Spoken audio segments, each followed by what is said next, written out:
I'm Em Sauter, better known as Pints and Panels. And I'm Don Tess, better known as the Don of Beer. Welcome to episode 83 of the All About Beer podcast. Every 2 weeks, we talk with leading experts and take a deep dive into one topic in beer. This week on the show, we're going to talk about all things Pilsner Urquell, the original Golden Pilsner and Golden Lager. Anyway, visit allaboutbeer.com and follow us on social media at allaboutbeer.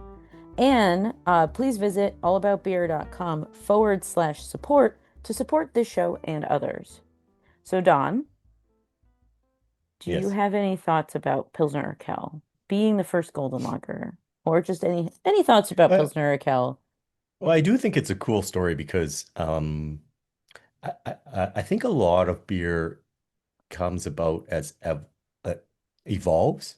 You know, like I don't know that there's bright lines that here's when best bitter became best bitter, for example. But the Pilsner story actually was, the town decided enough of this garbage. We're going to make a new thing. And I think that's really cool because I think that's fairly unique. But what are your thoughts? Yeah, I think that's a really good point because I'm a big fan of the evolution of beer. And I believe that it's really hard to, yeah, like you said, to pinpoint. Like, I think we've brought it up before in like episodes before about like New England IPA is what, 12 years old, yet there is no definitive point in time where you can say that's the one. There's Right. always a lot of infighting and argument. Yes. Whereas Pilsner Urquell has, This is not debatable. it's not debatable. Yeah. And I really love these proto beers. Your Pilsner Urquells, your Guinnesses is another example, I think, of Hmm. dry Irish stout, but that becomes from from porter, excuse me. Um, I think this is really cool, and I'm very excited about our guest, It's a who's pretty cool going guest. to talk about all things Pilsner Urquell. I can't wait. I can't wait. If you would like to support the All About Beer podcast, reach out to podcast@allaboutbeer.com. Speaking of supporting the show, here's a word from our sponsor. This program is brought to you by Sierra Nevada Brewing Company, where trailblazing runs in the family. From crafting a movement with their iconic pale ale to taking the IPA haze craze nationwide with Hazy Little Thing, it's an adventurous spirit you can taste in every sip. Find your next favorite beer wherever fine beverages are sold. With new brews for every season, there's always something to discover. Sierra Nevada Brewing Company. Still family-owned, operated, and argued over. Hey folks, this is Andy Crouch from All About Beer. I wanted to take a second to thank Pure Project for coming on as an underwriter.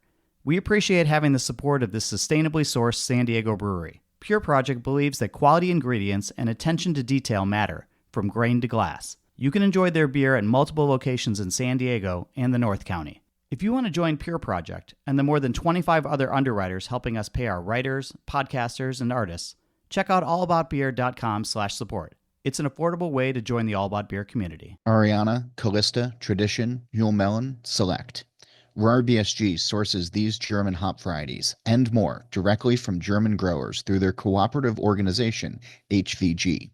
Founded in 1953, HVG has grown to be one of the most important hop suppliers worldwide. In addition to supplying a large part of the German hop crop to brewers worldwide, HVG also processes hops into pellets, extract, and other hop products. Where would beer be without HVG? For the best selection, contact RahrBSG. A native of Pilsen, Václav Berka spent his entire professional life at the Pilsen Brewery. After studying at the Secondary School of Food Technology and the University of Chemistry and Technology in Prague, Václav Berka joined Plzeňský Prazdroj, initially as a technologist after completing his training. After working as a cellar master, brewmaster, chief technologist, and plant manager, he became director of the Gambrinus Brewery in 1993. A year later, he was appointed chairman of the supervisory board of Plzeňský Prazdroj and also served as the chief brewer in Pilsen. In addition to nearly 25 years on the supervisory board, he was also manager of the Plzeňský Prazdroj plant in Pilsen and then its senior trade brewer.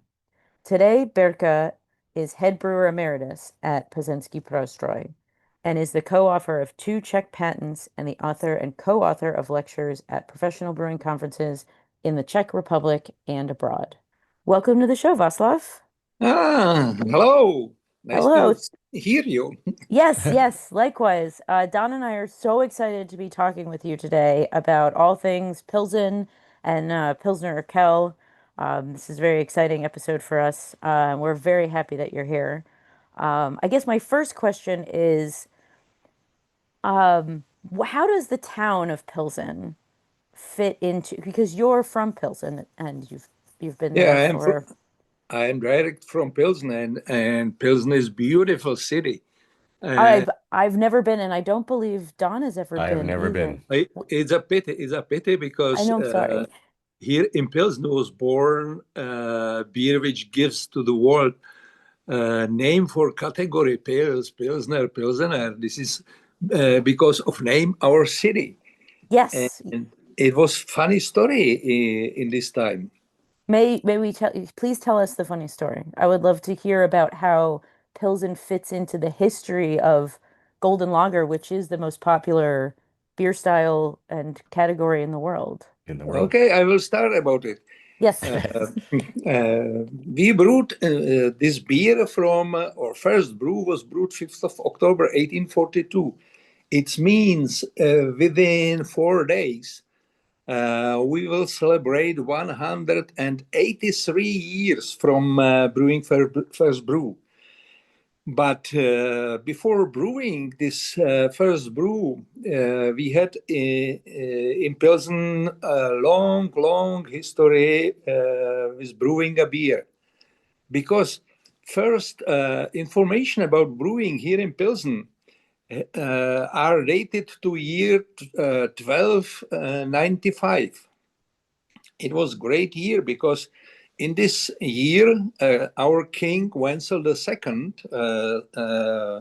I will highlight Wenzel like me, delegate to citizens of city Pilsen privilege, brewed the beer in their own buildings. And in this time here in Pilsen lived about 300 families, 300 buildings. But could you imagine this moment? Because 300 buildings means 300 different possibility how to brew the beer, 300 possibility how care about ingredients and raw materials. And of course, 300 different more and less clever brewmasters. And it led to a huge variability in quality of the beer. But it was funny because each building had the possibility to brew the beer and sell the beer in their private building as a source of money. And in case that, for example, in one building was finished a brew, they hanged on the door to the building green ring, and everybody knows that there is finished beer, and move there and sit there and drank and finished the brew. And when they left this building, they observed that on the opposite side is hanging green ring. Yes. And moved to opposite side across the street, and they moved through the city. It was a funny life in this time. But what I mentioned already, sometimes the beer was delicious, sometimes not so good. And it led to one big accident in year 1838, when one brew was so horrible that municipal officers decided that this is not for drinking because it's not good for health, and destroyed all the 36 barrels in front of municipal hall and spilled all this beer.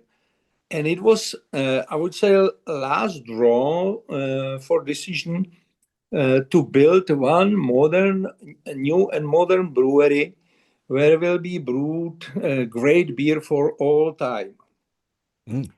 And if I look to this history in Pilsen, or generally in Bohemia, what was the name current Czech Republic, depending on information from chronics, we brewed a dark and cloudy beer. And why the beer was dark and why cloudy? For it is a very simple answer. Beer was cloudy because our old brewmasters used to use for fermentation, upper fermentation yeast, because in our climate condition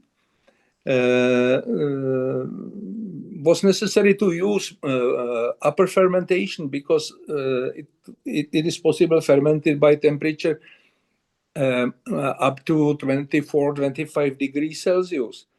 And reduced temperature for bottom fermentation in this time was very complicated because only way was used nature ice.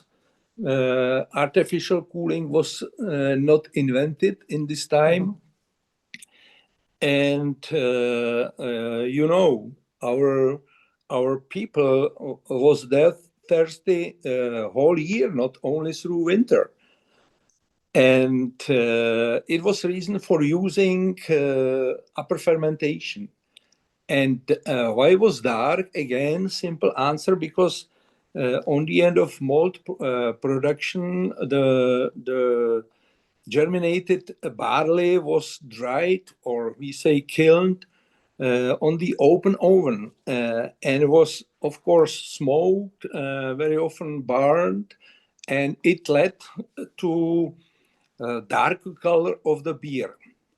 And what happened here in Pilsen? In this time, in this year 1838, in Pilsen was about this 260 families owning this privilege brewed beer.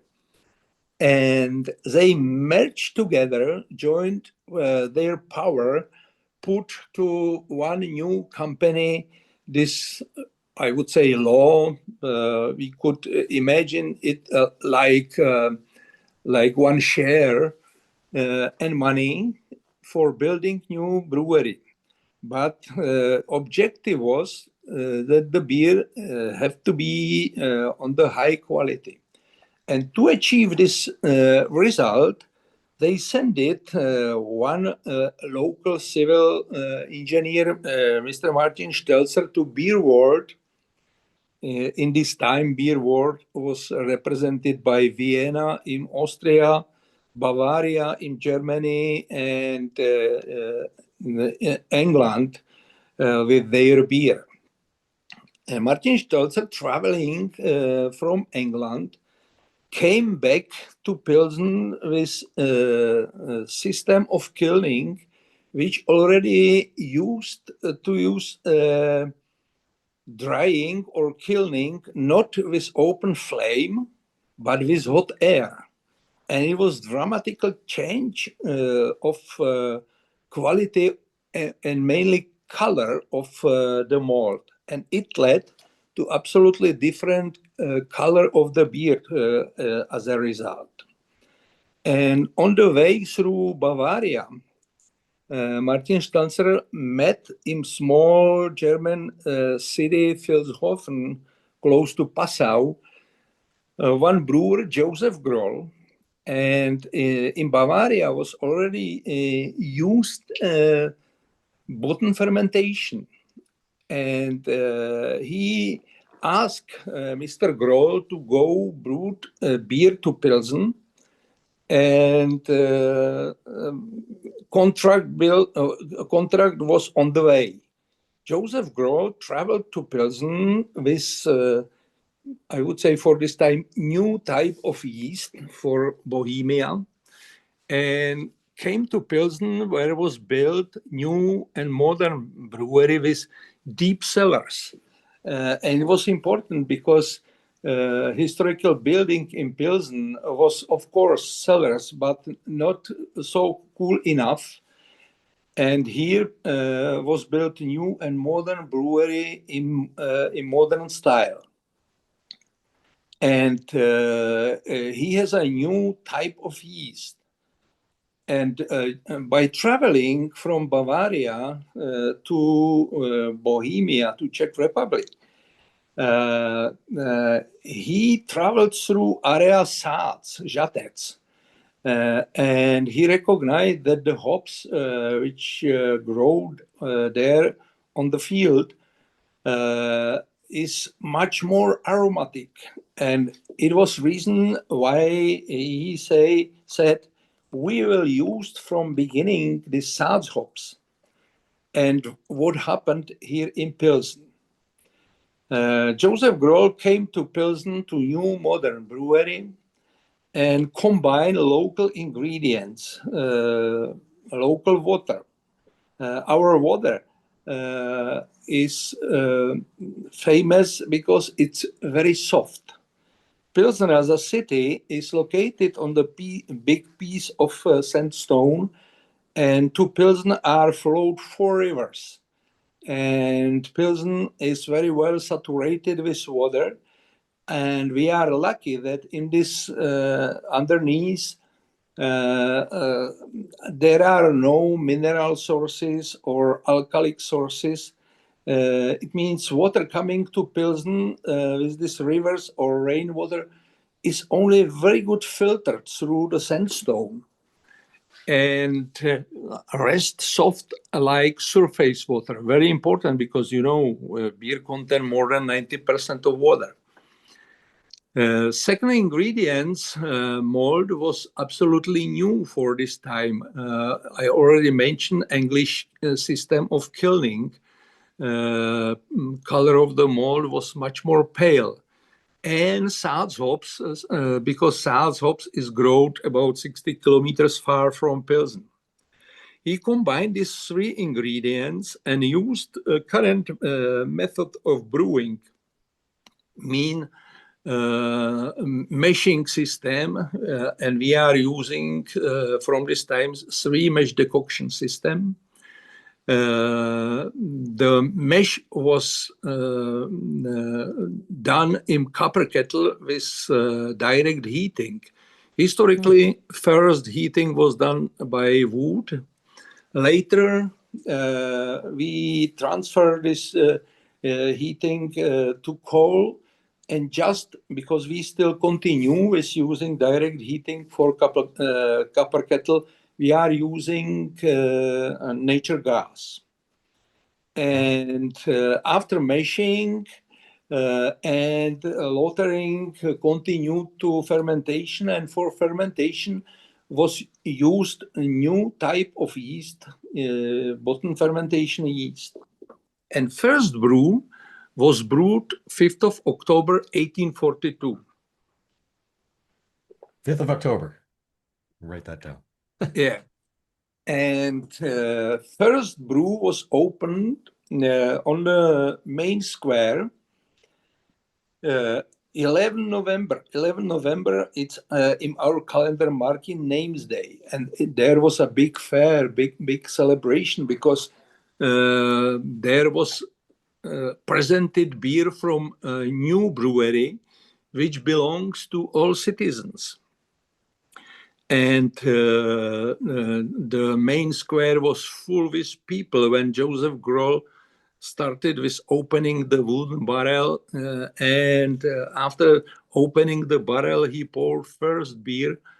And when he raised the glass with new beer, it was a huge moment because everybody saw something different. All people expected that there will be dark and cloudy beer, and Joseph Groll hold in his hand gold beer, and they said, "Oh, fuck. We should send him back to Bavaria, what he brewed." But after sampling, after tasting this beer, they recognized that this is gift from God. And the beer started to be very popular. Next year, 1843, this beer was already served in Prague, in our capital. 1856, the beer was served or drink in Vienna. And Vienna was capital of Austrian-Hungarian monarchy in this time. 1865, the beer was served in London, in Paris. And finally, 1873, first barrels of Pilsner beer was opened on your American continent in city Racine, which is city close to Milwaukee.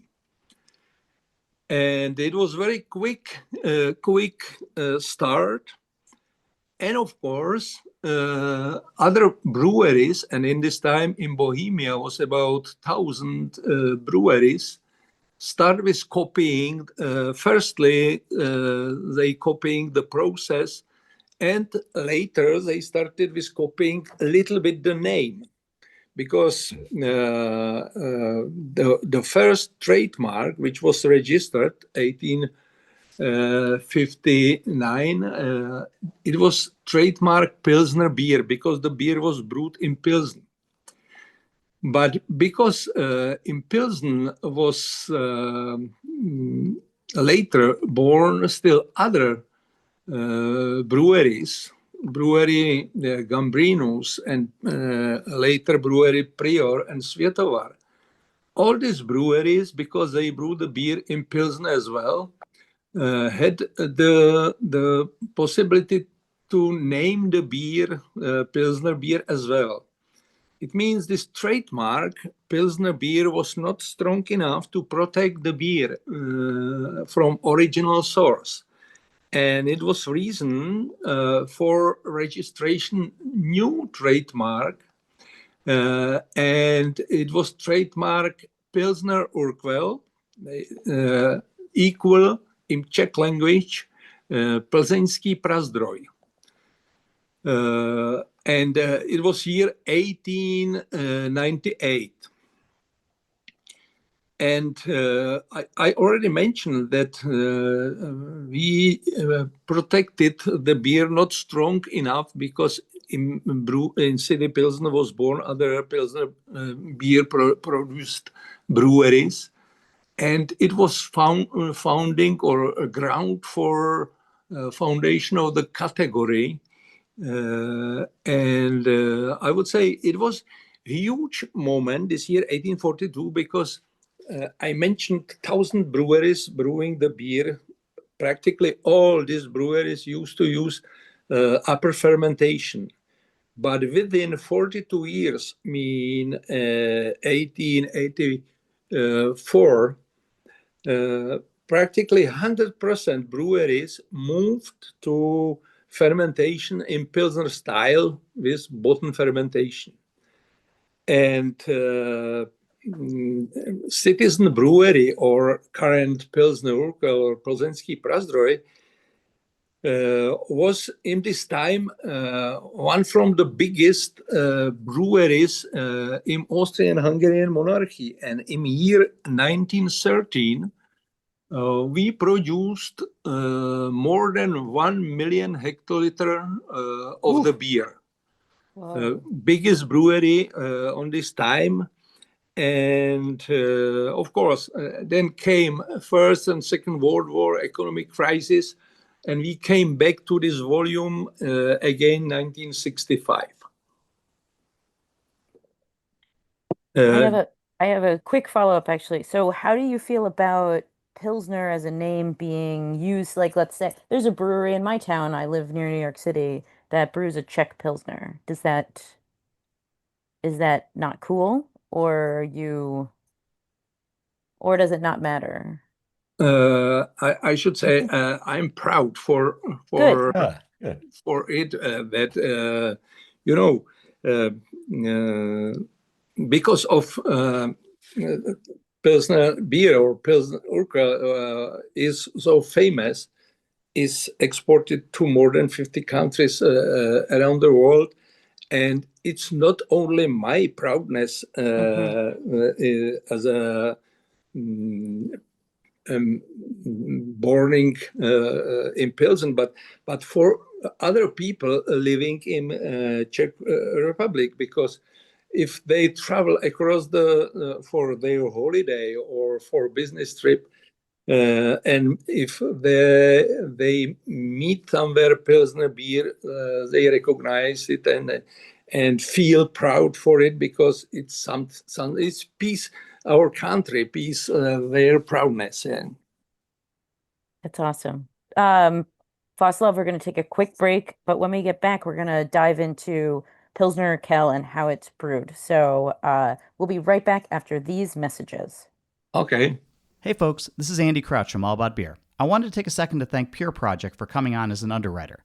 We appreciate having the support of this sustainably sourced San Diego brewery. Pure Project believes that quality ingredients and attention to detail matter, from grain to glass. You can enjoy their beer at multiple locations in San Diego and the North County. If you want to join Pure Project and the more than 25 other underwriters helping us pay our writers, podcasters, and artists, check out allaboutbeer.com/support. It's an affordable way to join the All About Beer community. This program is brought to you by Sierra Nevada Brewing Company, where trailblazing runs in the family. From crafting a movement with their iconic pale ale to taking the IPA haze craze nationwide with Hazy Little Thing, it's an adventurous spirit you can taste in every sip. Find your next favorite beer wherever fine beverages are sold. With new brews for every season, there's always something to discover. Sierra Nevada Brewing Company, still family-owned, operated, and argued over. Ariana, Callista, Tradition, Mule Melon, Select. RahrBSG sources these German hop varieties and more directly from German growers through their cooperative organization, HVG. Founded in 1953, HVG has grown to be one of the most important hop suppliers worldwide. In addition to supplying a large part of the German hop crop to brewers worldwide, HVG also processes hops into pellets, extract, and other hop products. Where would beer be without HVG? For the best selection, contact RahrBSG. And we're back. Václav, thank you so much for the history of I just want to listen to you talk about Pilsner history all day. It's awesome. Can you walk us through the brewing process of Pilsner Urquell? I know that you've mentioned Saaz hops and the malt. Soft water. Are the kettles and whatnot, are these still being used today, or how have they changed in the past 100 years? Okay.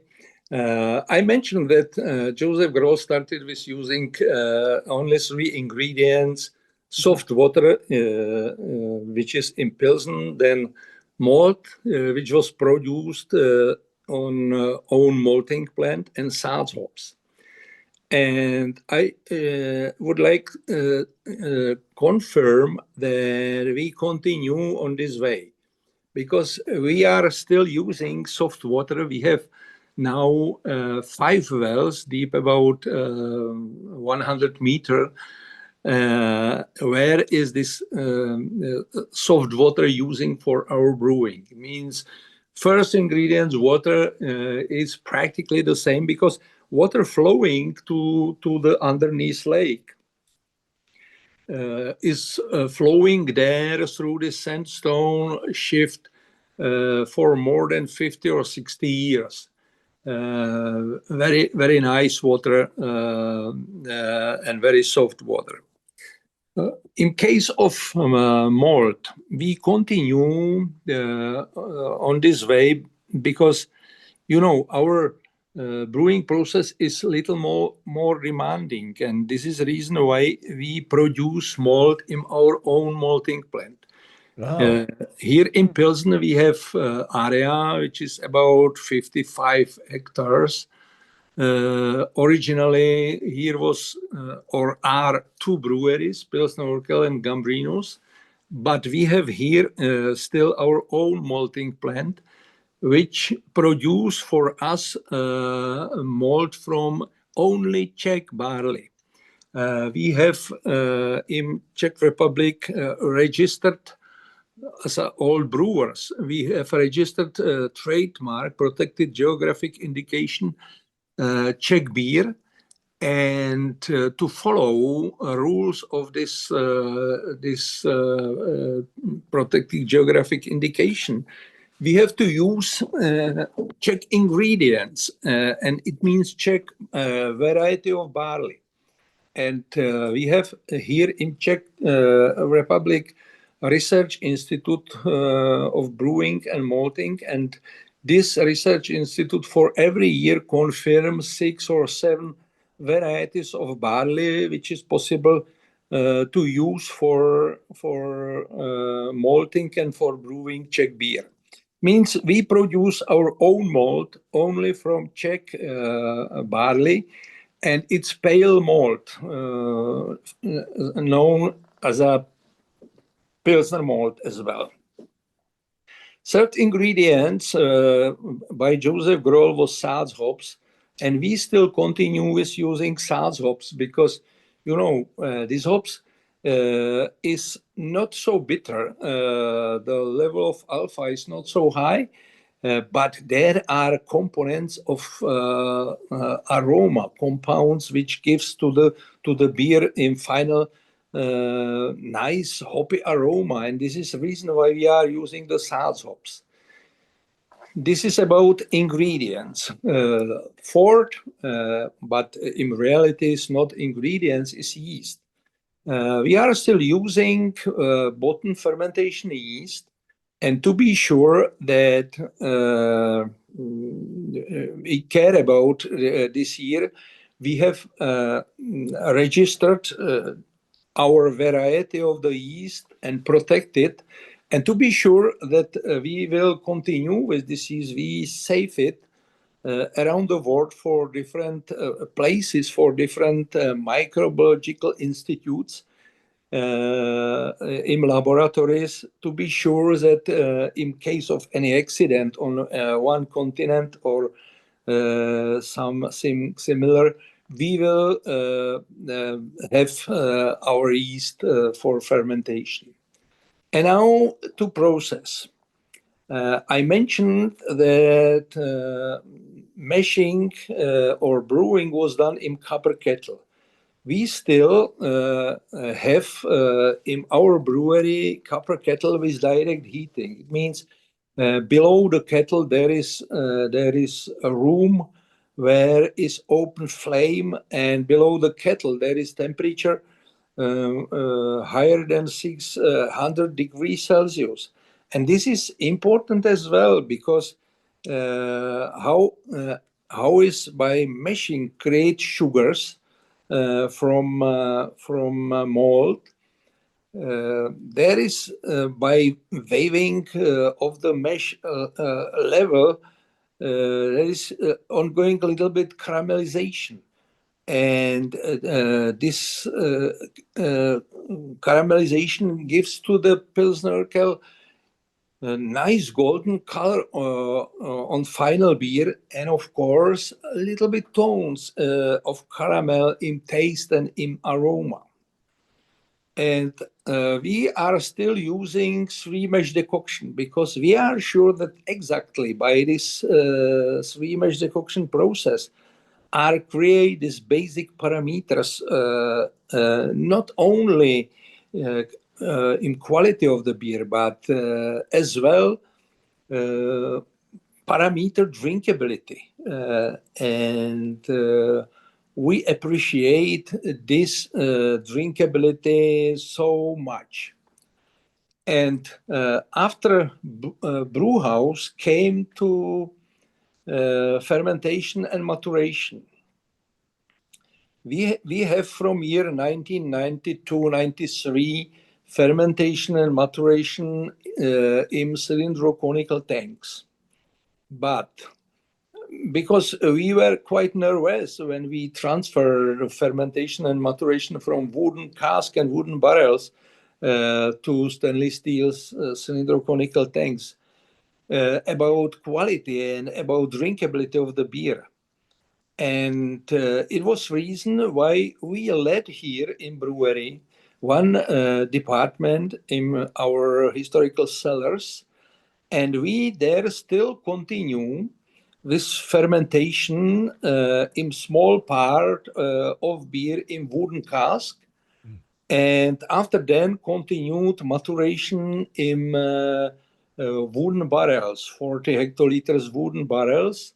And of course, because this is not simple process, we need for it people who know how to do it. And there are very, very experienced people as a brewers, but we need for it as well the people who are able to maintain the barrel coopers. It means we have in our staff 8 people who care about the barrels, means make a repairing, make a regular repitching, because these wooden barrels, which are produced from oak, are regularly twice a year pitched with new mixture of resins to protect contact beer with wood. And this is quite unique team, because I never heard about other brewery who still continue with using wooden barrels for fermentation or maturation. And this department we have because we said we should have the possibility of in each moment compare and adjust quality and all parameters and drinkability of the beer from stainless steel compared to wooden barrels. And it's very popular, and we are lucky that we had this possibility. And if we speak about parameters of Pilsner Urquell, Pilsner Urquell has only 4.4 alcohol by volume. But what is important, we have stronger body. There is bigger portion of residual extract which create the body. And it allowed to us to give to the beer more hops. And if you will take a sip of Pilsner beer, Pilsner Urquell, you can recognize on the first sip bitter taste. But this bitter taste is very well balanced with residual malt extract. And because in this beer is high portion of bitter compounds, high portion of compounds coming from malt, both these components react with tannina in your mouth, and after this physiological reaction will invite you to another sampling, and it's described like a drinkability. And this is about our basic process. Okay. I have a quick follow. So what's the total time between a brew day and packaging for Pilsner Urquell? Yeah. I already mentioned that first brew was historically brewed 5th of October. And opening first barrel or on Martin Names Day, which is in our calendar 11 November. From 5th of October to 11 November, it's about 5 weeks. Okay. And so it hasn't changed since the first. Yeah, and if I look to our standards, because of course I had a possibility to see our standards, we have set there 5 weeks. Means we have, if I summarize it, we are using same ingredients. We are using in basic same brewing process. We are using same process of cold and long fermentation and maturation. and we have time from from brewing to packaging as well 5 weeks, and all this evidence could give us possibility to say that the beer could be or could taste like in this year 1842. And but what is important? Important is taste. I could tell you, I started my job, my career here in 1980. This is the year of my contract. I celebrate 45 years from this. But because I studied fermentation processes on high school and on university in Prague, additional 9 years, I brewed my first brew as a help brewer on brew house in 1971, and I could, you can trust me, I could confirm that the taste is the same. But maybe you can say it's not long enough. But my father started here in 1945. It means we covered with my father practically 60, 85 years. But third generation of Václav Berka started here 1927. Wow. It means we together as a three Berkas could cover practically 100 years or confirming the same taste. And here in Pilsen, there is more families in brewery, more families who worked here more generation.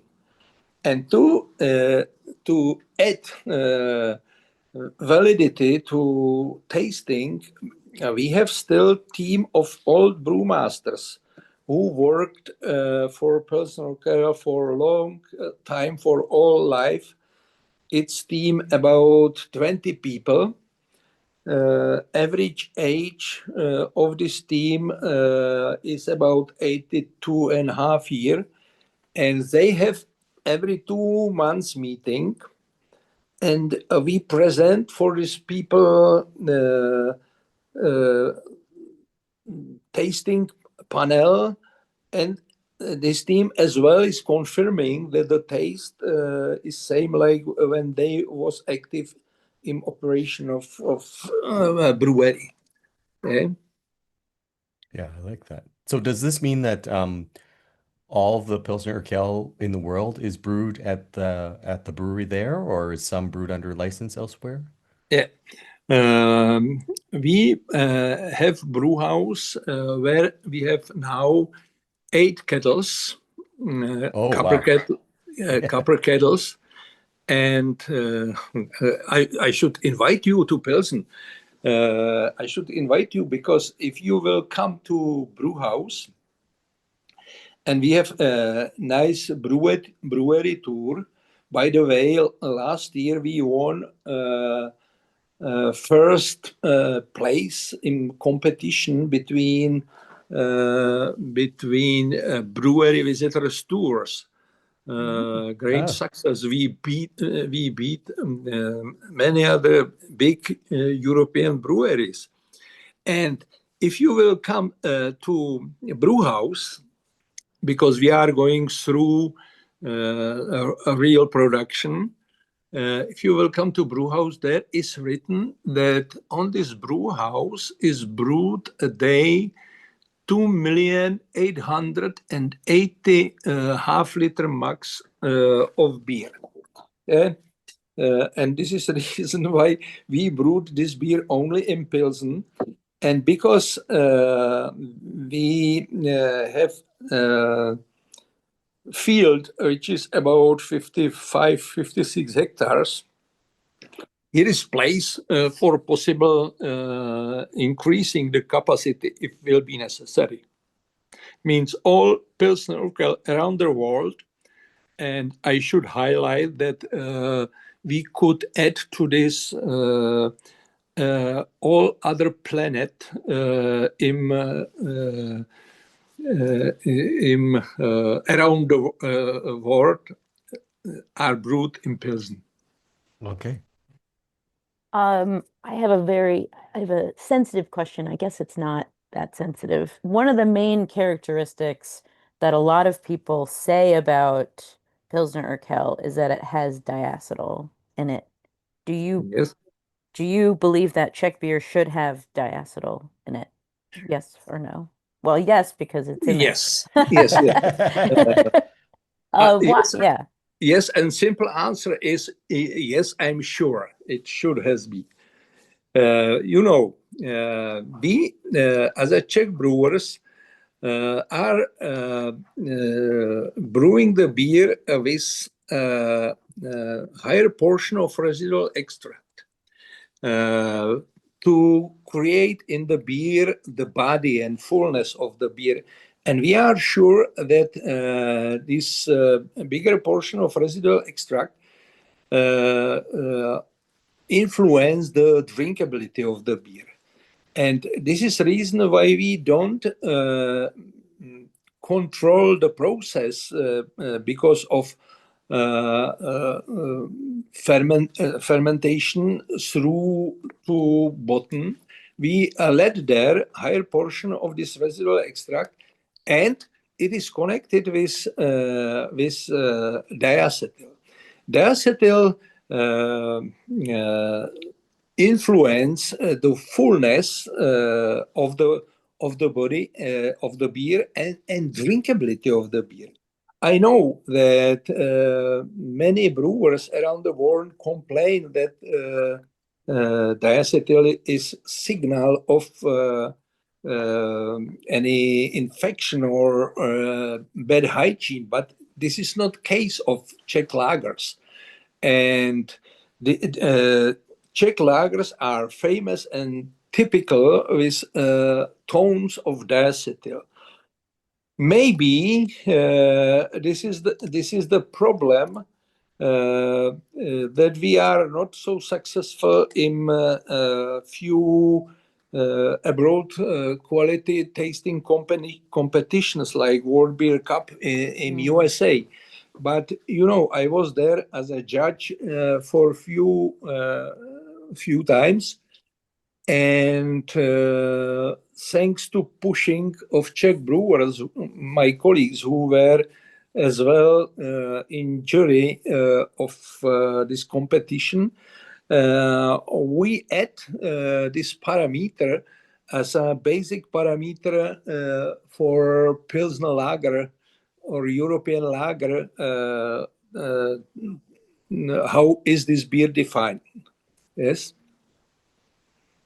Yes, thank you. Yeah. That answers my question. Okay, final question. In beer, trends come, trends go, brut IPA and kettle sours and everything. Why do you think Pilsner Urquell has remained so popular for so long? We are doing for popularity of the beer many very important steps. And I mentioned that Pilsner Urquell is not simple beer because there is high portion of this residual extract and high portion of bitter compounds. And this is the reason this is a rich beer. And this is the reason why this beer is much more sensitive for carrying. And it was main reason when we traveling across the world and we met in US in Brooklyn by this homebrewing competition. We do more for quality on the market because we recognize that the beer which is excellent in our cellars or the beer which is leaving our gate is in great condition. But sometimes we recognize that in pub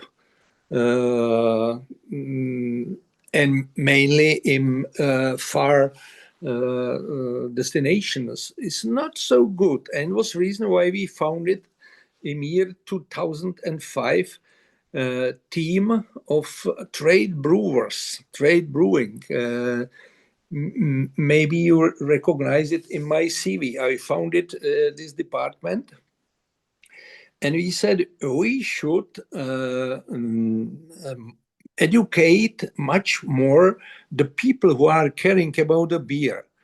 And we started with our own employee to explain what is necessary, and we continued to our customers, owners of the pub or restaurants, and of course we continue to bartenders. And one from the way was foundation of competition Pilsner Urquell Master Bartender, when we with playing form starting do the competition between bartenders, how they are able to care about the beer, how pour the beer. And in comparison with US style, we recommend and push the people pour the beer with nice head with foam, because we know that the foam is protected the beer against oxidation. And again, Czech lagers and Pilsner Urquell as a main representative is much more sensitive for it. If there is no foam, if there is no head, started taste changes, start oxidation, and it led to lower drinkability. And this is the reason why we started with this process, and we continued to nowadays. We continued with these competitions. We continued with training the people not only in Czech Republic but across the world. And we have already on different places, I would say, sources or boarding place for other training.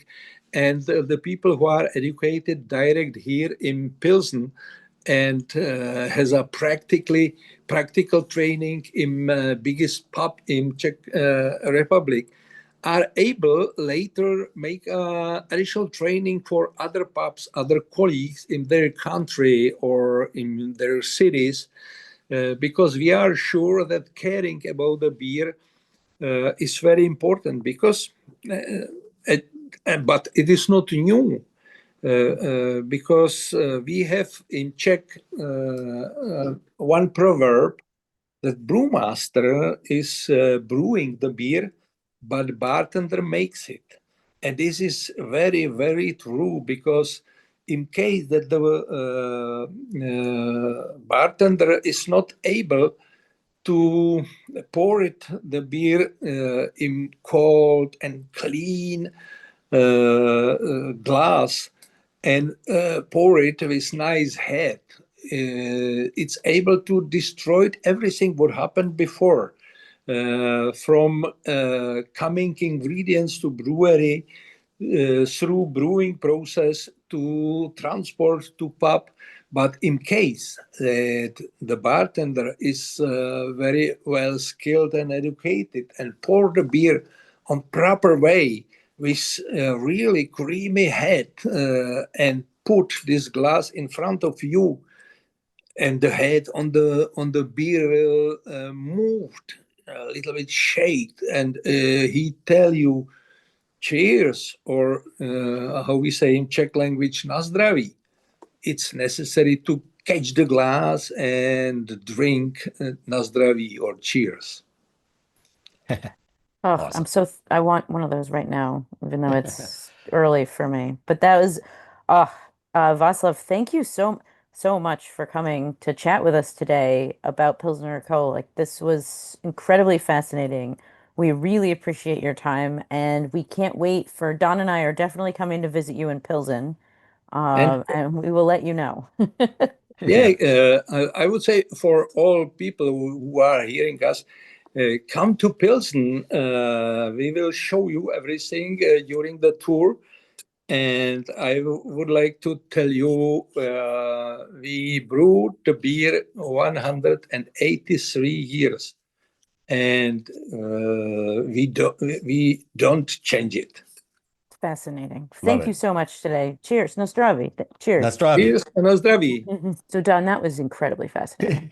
It I mean, was. look at you, you're giddy as a schoolgirl. I am giddy. And the funny thing is that I knew much of that story, but hearing it from him, I think was a lot of fun. What was your big takeaway? I think that Martin Stelzler, who he mentioned, he's the architect and, created the kilns and whatnot. Everyone knows Joseph Grohl, um, and as the brewer, but there's a secondary character here, and I'm really glad that he brought Martin up.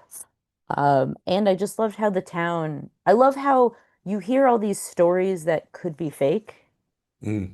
but they're not. The town really did get excited at the St. Martin's Fair in November, and they knew, they knew that they'd created something, and the world is better off.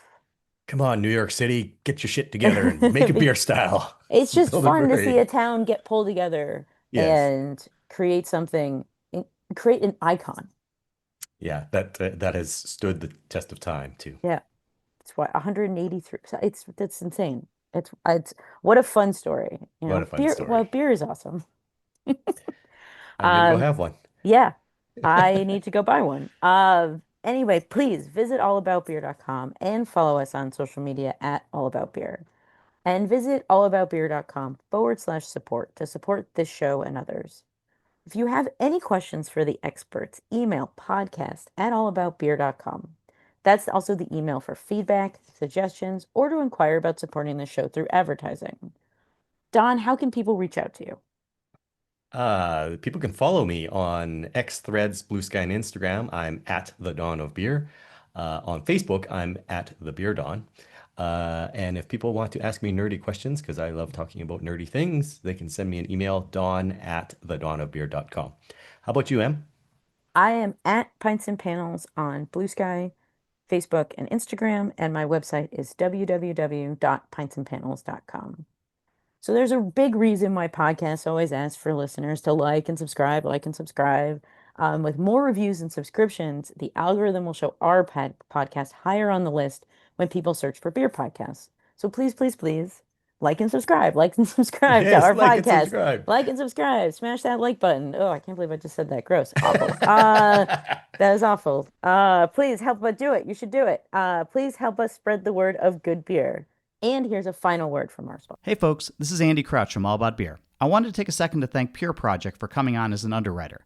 We appreciate having the support of this sustainably sourced San Diego brewery. Pure Project believes that quality ingredients and attention to detail matter, from grain to glass. You can enjoy their beer at multiple locations in San Diego and the North County. If you want to join Pure Project and the more than 25 other underwriters helping us pay our writers, podcasters, and artists, check out allaboutbeer.com/support. It's an affordable way to join the All About Beer community. Need ingredients and supplies that deliver consistent, high-quality beer? RahrBSG has you covered. From hops to malt to yeast to unbeatable customer service, they are dedicated to your success. RahrBSG, ingredients for greatness. This program is brought to you by Sierra Nevada Brewing Company, where trailblazing runs in the family. From crafting a movement with their iconic pale ale to taking the IPA haze craze nationwide with Hazy Little Thing, it's an adventurous spirit you can taste in every sip. Find your next favorite beer wherever fine beverages are sold. With new brews for every season, there's always something to discover. Sierra Nevada Brewing Company, still family-owned, operated, and argued over. This show is produced by All About Beer. Visit allaboutbeer.com for articles, notes on this show and others, and to connect via the newsletter and social media. Cheers, everyone. Cheers. Nastavri. Yeah, no, I can't not. I I'm can't not remember gonna how to butcher. say it. Not gonna butcher the Czech. Sorry, Czech Republic people. We love you.